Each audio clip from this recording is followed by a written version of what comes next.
नमस्कार दोस्तों, मैं हूं एडवोकेट अक्षित तोमर और आज मैं आपका अपने YouTube चैनल लॉ टूल्स में स्वागत करता हूं। दोस्तों, आज के इस वीडियो में मैं आपको बताऊंगा सेक्शन 311 सीआरपीसी का क्या महत्व है, क्यों वो सेक्शन इतना इंपॉर्टेंट है और क्यों वो सेक्शन लाया गया या बनाया गया।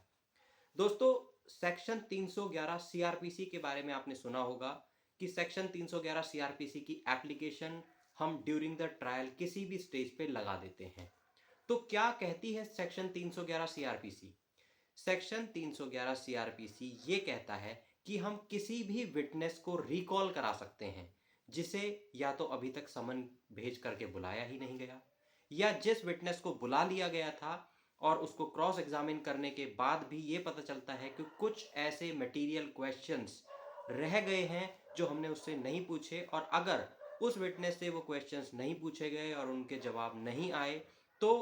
Finally in the interest of justice case में जो जस्टिस है वो सही तरीके से नहीं डिलीवर हो पाएगा या उसमें कोई कमी रह जाएगी। क्योंकि फाइनली जब भी कोई ट्रायल चलता है तो उसका मेन मोटिव क्या होता है कि जो अक्यूज्ड है उसे जस्टिस मिले, उसे अपनी बात कहने का पूरा मौका मिले, किसी भी तरीके से पिंच ऑफ डाउट भी ना रह जाए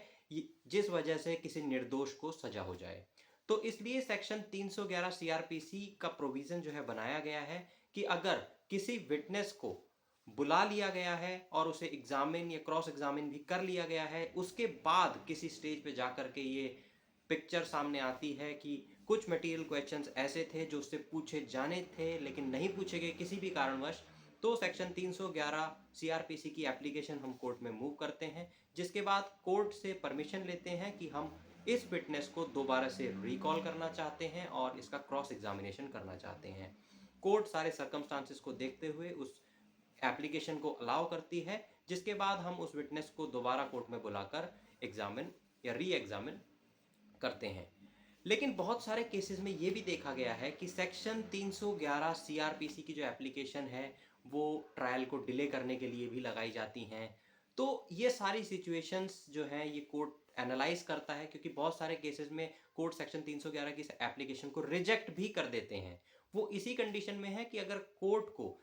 ये लगता है कि ये सिर्फ एक डिले टैक्टिक्स है या कोई और रीजन की वजह से ये एप्लीकेशन लगाई गई है, तो कोर्ट उसको रिजेक्ट कर सकता है।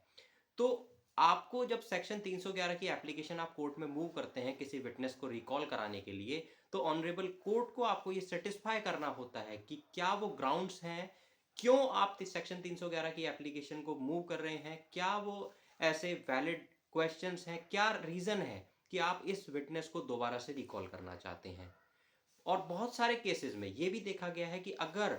सेक्शन 311 एप्लीकेशन को कोर्ट अलाउ करता है तो वो विद कॉस्ट अलाउ होती हैं, जैसे 2000, 3000 या 1000 रुपए की कॉस्ट के साथ कोर्ट उसको अलाउ करता है कि अगर किसी विटनेस को दोबारा बुलाया जा रहा है तो उसको जो उसका डाइट मनी है, जो उसका आने जाने का खर्चा है, वो उसको दिलवाया जाए। तो ये इतनी बड़ी बात नहीं है। अगर वो कॉस्ट के साथ भी अलाउ होती है तो इसको इतनी बड़ी चीज नहीं देखा जा सकता, क्योंकि at the end of the day हमें इंटरेस्ट ऑफ जस्टिस के लिए काम करना है कि अगर किसी को दोबारा रिकॉल करने की वजह से कुछ जो क्लियर पिक्चर है वो सामने आ जाती हैं और फाइनली अक्यूज्ड को जस्टिस मिल रहा है,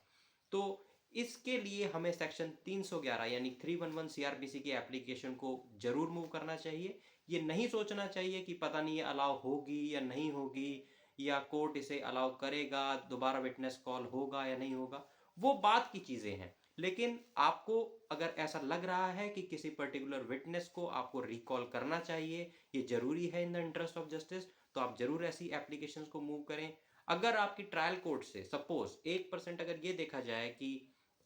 ट्रायल कोर्ट से आपकी सेक्शन 311 की एप्लीकेशन रिजेक्ट भी हो गई है, तो आप ऑनरेबल हाई कोर्ट मूव कर सकते हैं, वहां से अपने एप्लीकेशन को, अपने ग्राउंड्स को बता करके अपनी एप्लीकेशन को अलाउ कराया जा सकता है। तो ये था वीडियो सेक्शन 311 सीआरपीसी के इंपॉर्टेंस के बारे में कि क्यों कितना जरूरी है 311 सीआरपीसी।